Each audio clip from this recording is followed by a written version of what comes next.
Donc on est la 23e start-up d'État, qui est un dispositif de l'incubateur de services numériques du secrétariat général à la modernisation de l'action publique. L'idée de départ du projet PIX, il y a plusieurs, elle est plurielle en quelque sorte. On avait déjà un constat qui a été fait dans le Conseil national éducation et économie, qui est une structure dans laquelle aussi je travaille, qui travaille au rapprochement du monde de l'éducation et du monde de l'économie, qui est un constat qui te dit on manque aujourd'hui de repères sur les compétences numériques clés, transversales, que pourrait avoir n'importe quel professionnel, mais aussi n'importe quel étudiant, n'importe quel élève, et qui fait partie d'un bagage pour on va dire l'honnête homme ou l'honnête femme du XXIe siècle. Alors pourquoi PIX? Parce qu'on avait marre des acronymes. On s'est dit que voilà, les gens cherchent, hein. Il y a même des gens en interne qui renvoient PIX, P-I-C-S, parce que c'est forcément un acronyme. Dans PIX, il y avait plusieurs idées derrière. Il y a déjà une idée de points, que le pixel renvoie des points. Donc une idée de points et que l'on pourrait accumuler dans une logique assez d'ailleurs à la fois exigeante mais également bienveillante, donc des points qu'on pourrait accumuler. On aurait ici une idée d'image, de relever un instantané de ses compétences numériques.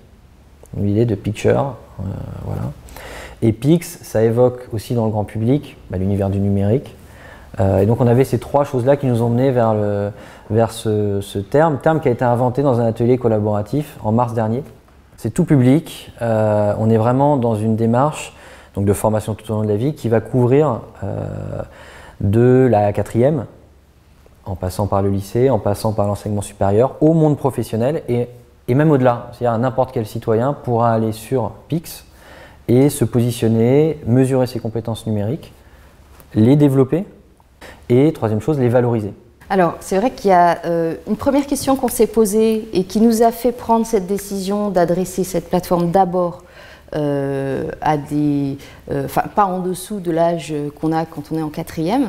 C'est à la fois des capacités effectivement cognitives qu'on attend de ces publics-là, c'est-à-dire la forme des épreuves, on a envie qu'elles s'adressent à tous ces publics. On n'a pas envie d'avoir des épreuves dédiées à tel ou tel public, ça augmente la complexité du problème qui est déjà suffisamment touffu pour pas qu'on en rajoute.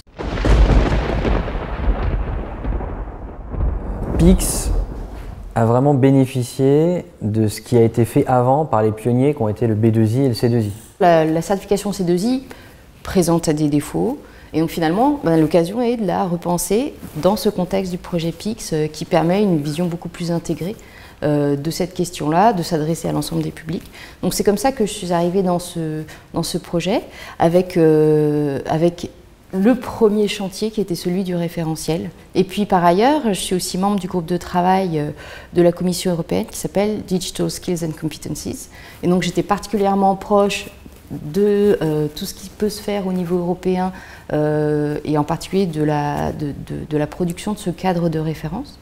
Donc c'est en croisant cette source-là, l'expérience que j'ai pu avoir sur la question des compétences numériques en la revisitant pour l'actualiser et en travaillant avec tout un tas d'autres acteurs, on a pu bien penser ce référentiel de façon à lui donner une première forme, puisque comme Benjamin le disait, évidemment c'est une forme qui va être amenée à évoluer parce que le numérique évolue, tout simplement. Et on essaye justement de prendre appui sur cette expérience-là pour faire un nouveau dispositif qui va rassembler tout le monde. Aussi avec dans l'idée de faire standard et de faire de PIX un standard partagé et commun pour l'ensemble de la chaîne, que ce soit enseignement scolaire, enseignement supérieur, mais également pour le monde professionnel. PIX, il va donc se substituer et va prendre la suite du B2I collège, B2I lycée, B2I adulte, mais aussi du C2I niveau 1, et dans un second temps, parce qu'on fait les choses aussi progressivement, il ne faut pas aller trop vite, du C2I niveau 2.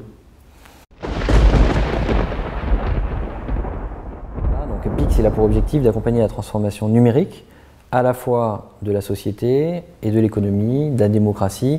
Tout à l'heure, je parlais de l'honnête homme du XXIe siècle, ou de l'honnête femme du XXIe siècle, avec l'idée que chacun est un homme, un travailleur, un citoyen.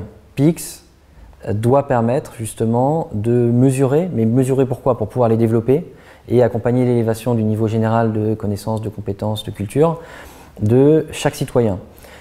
C'est important, on a dit, pour l'économie, c'est important pour l'exercice de la citoyenneté, C'est important pour, on voit même l'exercice de sa citoyenneté, la question de payer ses impôts en ligne.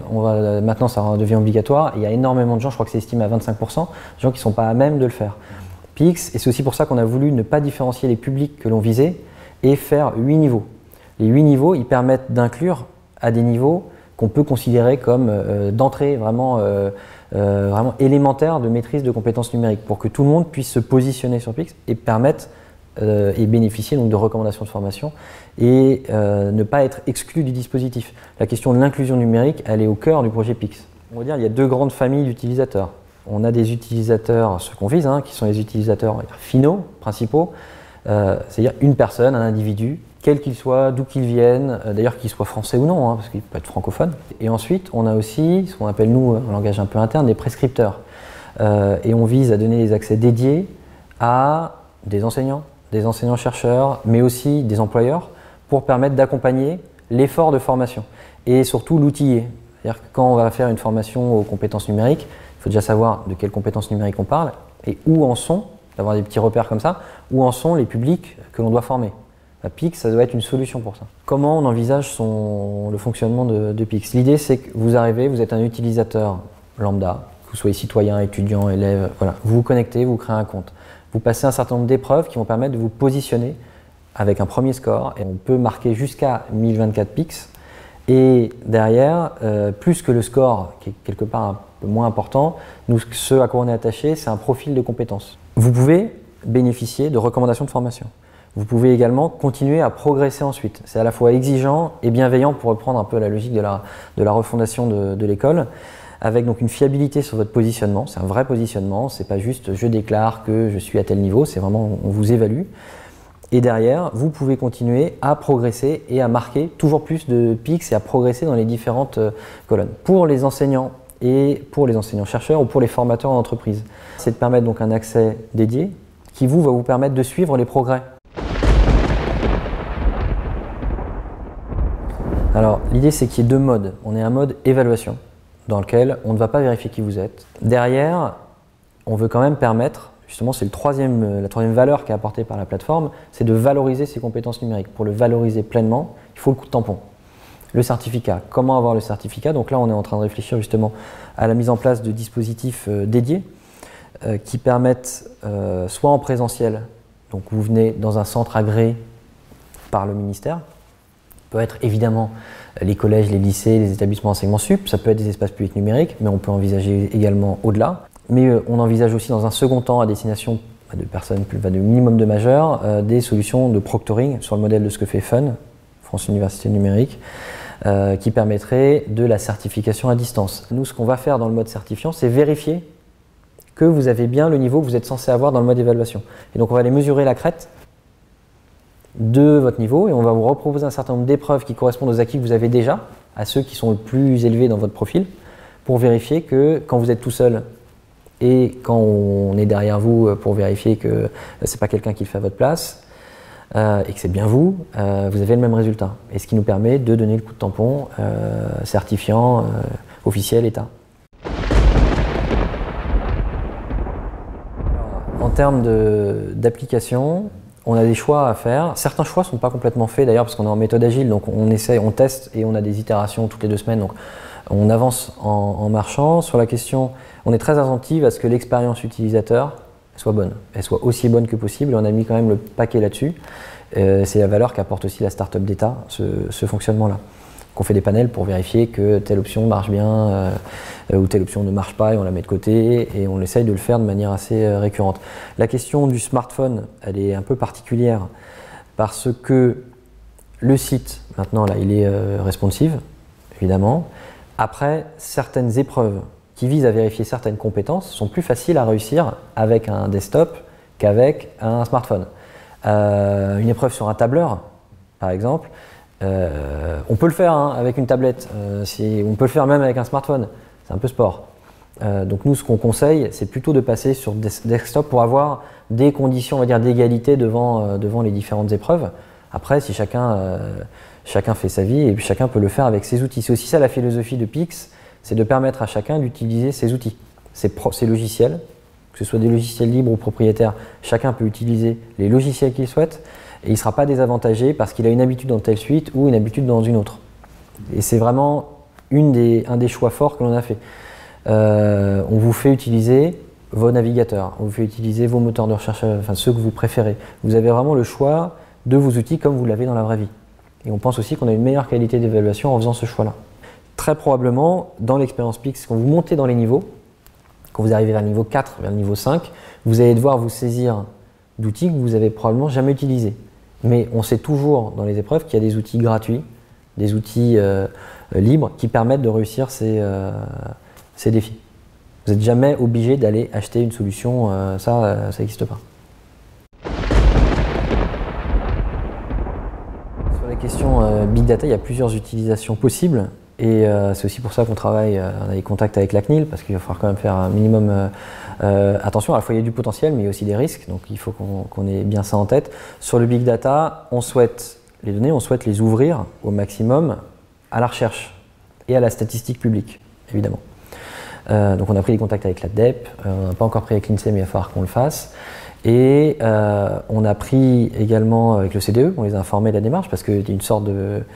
Par rapport à PISA, c'est des démarches, des méthodologies qui n'ont rien à voir, mais en même temps, il y a peut-être des enseignements à en tirer, des croisements à faire. Et Pix, dans ce cas-là, pourrait aussi être un terrain de jeu, en quelque sorte, pour les chercheurs. Et ça, on souhaite le favoriser. Et c'est dès le départ, dans l'esprit du projet, de permettre ça.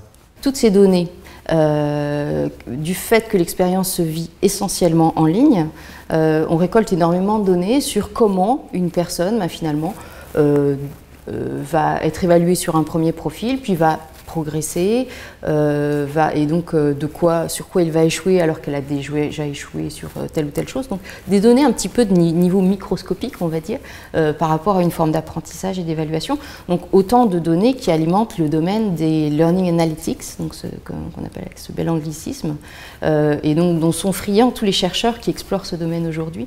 Donc effectivement, il y a la question de la recommandation. Alors la recommandation, on peut la trouver partout aujourd'hui. Qu'est-ce qu'on recommande comme prochaine épreuve, étant donné ce qu'on a réussi jusqu'ici? C'est une forme de recommandation. Qu'est-ce qu'on recommande comme ressources de formation quand on a tel profil? Donc toutes ces questions-là sont des questions dont les chercheurs peuvent s'emparer, évidemment.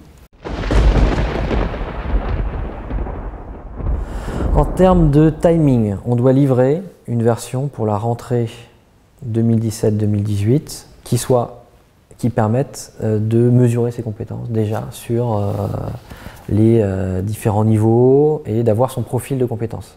Après, il y a beaucoup de fonctionnalités qu'on rajoutera au fur et à mesure. Et nous, typiquement l'épreuve Wikipédia, là, je prends ces exemples-là parce qu'elles fonctionnent pas trop mal. Qui a modifié la page Wikipédia d'Albert Einstein le 22 mars 2016 à 1h21, je crois. Mais il y en a eu plusieurs à 1h23 aussi. Voilà. Qui l'a modifié? Là, on sait très bien que la plupart des gens qui vont se confronter à cette épreuve n'ont jamais été voir dans l'historique de Wikipédia. Et c'est pas grave. Par contre, pour la première fois, ils vont y aller. Et ça, c'est aussi une vertu de Pix. C'est que les gens, ils vont comme ça. On libère du possible et on veut montrer ce qui quelquefois est masqué, mais d'une manière sous forme de défi. Là, vous allez, vous savez pas, bon, vous comprenez que l'historique, a priori, bon, historique, hop, il y a un paquet de gens qui vont aller voir l'historique, qui vont aller chercher dans le moteur de recherche, parce qu'ils ont un petit moteur de recherche, un outil de recherche interne pour retrouver l'outil, et qui vont se rendre compte que, ah oui, il y a des gens qui modifient, qui ont modifié la page Wikipédia. C'est peut-être la première fois qu'ils auront accédé à cette face cachée de Wikipédia, et qui est intéressante. On peut en penser à des choses positives, des choses négatives, mais qui est intéressante en soi. Et on essaye de démultiplier cette logique-là d'apprendre en se testant, qui est vraiment un des retours d'ailleurs qu'on a eu des panels qu'on a effectués avec tant des professionnels que des élèves ou des étudiants. C'est apprendre en se testant qui retiennent le plus, qu'on n'avait d'ailleurs pas dans nos valeurs au début. Donc la multitude va nous permettre d'améliorer la qualité de nos épreuves, que ce soit par de l'analyse de taux d'échec, de taux de réussite, mais aussi par du qualitatif et du retour de commentaires personnels. Et derrière, nous, on va faire évoluer. L'idée, c'est qu'on fasse évoluer le référentiel de manière régulière. Une des choses qu'on veut expérimenter avec Pix, c'est aussi qu'on revienne vers vous pour vous dire « Ah, le niveau 3 a évolué ». Repassez ce petit truc-là. Encore une fois, c'est gratuit, public, donc il y a pas de... on n'est pas en train de rançonner les gens, on est en train d'essayer de le ramener vers de la formation aussi tout au long de la vie et vers la valorisation et la mise à jour, l'actualisation bienveillante des compétences. C'est de permettre d'avoir une sorte de diplôme vivant qui vous rend un service aussi. Un service en ligne qu'on vous rend et auquel vous êtes en quelque sorte rattaché, vous êtes en quelque sorte abonné gratuitement. Après, il y a des choses qu'on veut tester avec vraiment la conscience que le numérique, pour reprendre le mot de Stigler, c'est le pharmacone, ça peut être un remède, ça peut être un poison. Et on a vraiment ça en tête. La certification en mode service auquel on est abonné, ça peut être un poison. Ça peut aussi être un remède. La question, c'est quelles sont les valeurs que l'on met derrière pour essayer de porter ce genre de projet et faire en sorte que ce soit plus un remède qu'un poison.